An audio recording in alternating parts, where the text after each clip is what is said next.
the four founders of Nightwood were Cynthia Grant, Kim Renders, Maureen White, and myself.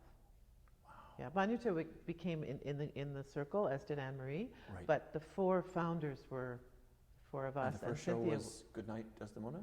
The first show? Yeah. Oh, no. The first show in 1979 was The True Story of Ida Johnson. It was an adaptation from a novel by Sharon Reese, who was a Western writer. And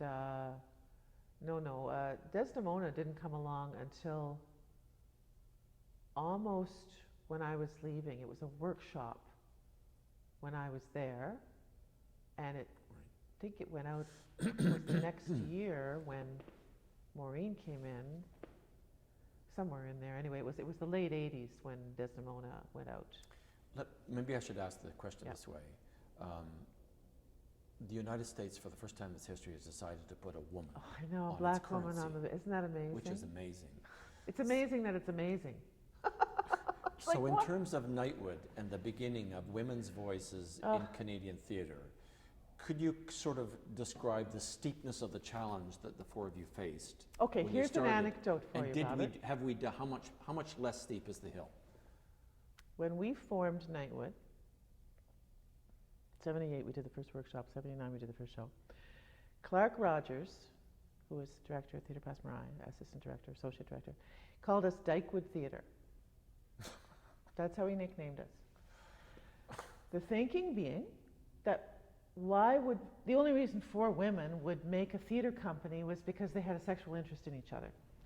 And I remember thinking, I remember thinking, wow, what do you say to that? It was like somebody sticking your head, it's like waterboarding or something, because you don't want to say, this is an insult.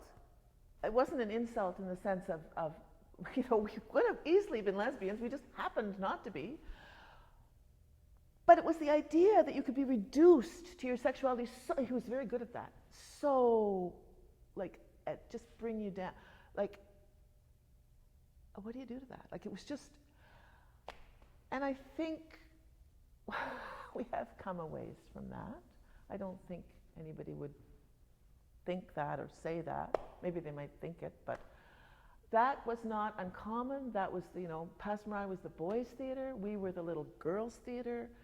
Therefore, it had to be sexual. I mean, I don't think he thought it through. I don't think he was thinking any big things. I think he just said it. But I remember at the time thinking, what the do you do with that? But it did speak to the general condescension. Yeah, it did. It spoke. Why do you have to have that? And has the level of condescension towards women's voices, has it diminished? Well, yeah, I would say it's diminished, but I think it's changed also.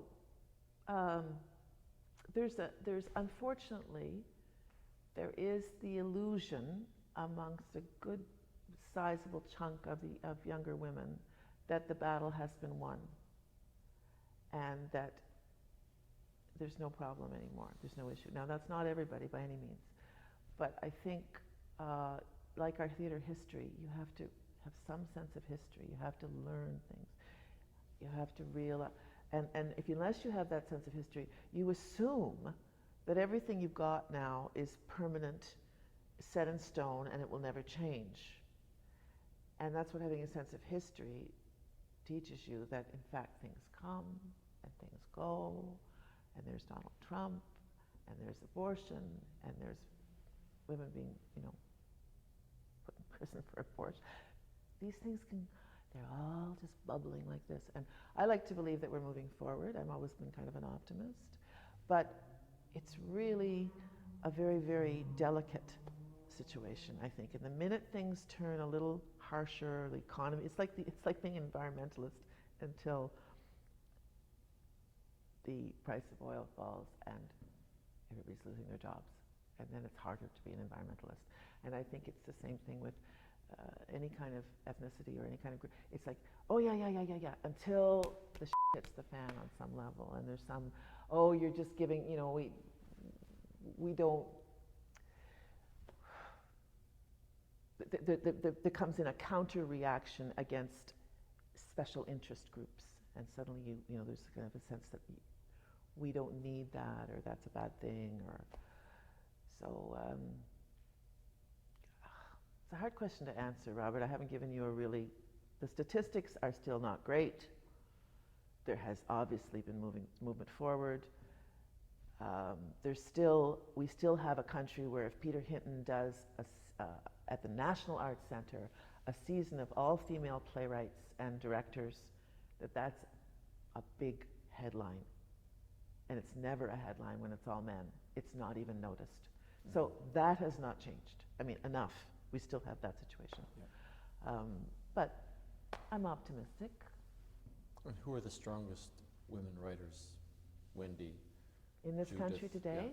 Yeah. I would put Colleen Murphy up near the top for sure. I don't want to rate people. No, okay? no, absolutely. Catherine Banks, Colleen Murphy, Hannah Moscovich, Wendy Lill, Joan McLeod, all those. There's some great, great playwrights, senior playwrights, all of whom I just named, who deserve to be more seen than they are, who are still struggling, who shouldn't be struggling. And then there's a lot of younger women too, of course, but I'm because of my age, I'm sort of more aware of these people that you'd think would be kind of perhaps somewhere uncomfortable, but oh, no, but that applies to all playwrights. To be fair, I think that nobody makes a living from playwriting in this country, so yeah.